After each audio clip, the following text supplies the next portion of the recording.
à propos du compromis, Rabbi Eliezer Beno, le fils Shel Rabbi Yossi à Gélili, de Rabbi Yossi à Gélili, le Galiléen, qui est une région dans le nord d'Israël, Omer disait: Assour, il est interdit de proposer un compromis, donc le juge n'a pas à proposer un compromis entre deux personnes qui ont un litige.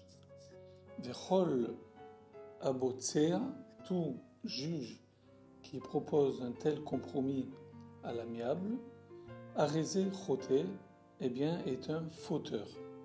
Vechol amevarer et abotsea, tout celui qui loue, qui flatte le juge, le botsea, qui a proposé un tel compromis, arézé menaetz, il méprise Dieu. Ve'alzenemar, et sur un tel personnage, il est écrit ou botsea berer. Donc c'est le verset de notre psaume 10, verset 3. Ou botsea berer nietz Adonai, ou botsea, celui qui propose le compromis. Donc ici, il faut renverser les termes. Celui qui bénit ou qui loue, le botsea, celui qui propose le compromis, nietz Hashem, outrage Dieu. Et là, mais seulement, Yikov adin et ahar. Yikov adin, le din, le jugement, doit transpercer, Yikov transpercer, et ahar la montagne. Ça veut dire que la justice doit être rendue telle qu'elle est écrite, sans compromis.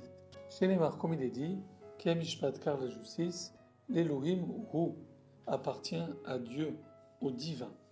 Et le justiciable, donc qui est un être humain, est en dessous de la loi et on doit lui appliquer à cet homme qui a fauté la justice telle qu'elle est écrite, consignée dans la Torah.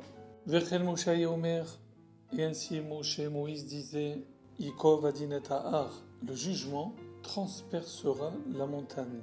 C'était la qualité de rigueur de Moïse.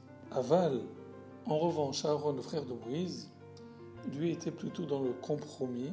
Ohev Shalom, il aimait la paix. Verodev Shalom, il poursuivait la paix. Ou Messim Shalom ben Adam lachavero, donc il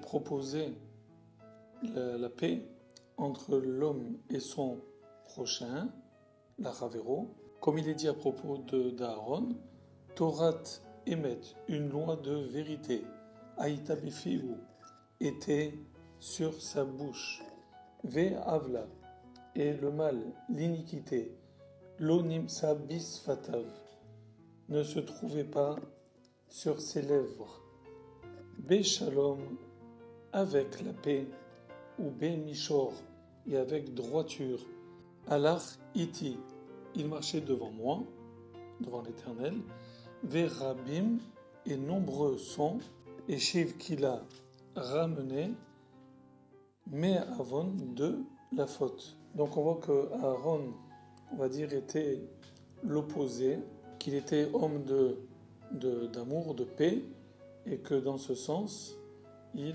cherchait toujours à trouver un compromis entre deux hommes qui avaient un différend, cela avant qu'il n'arrive à être jugé devant un tribunal.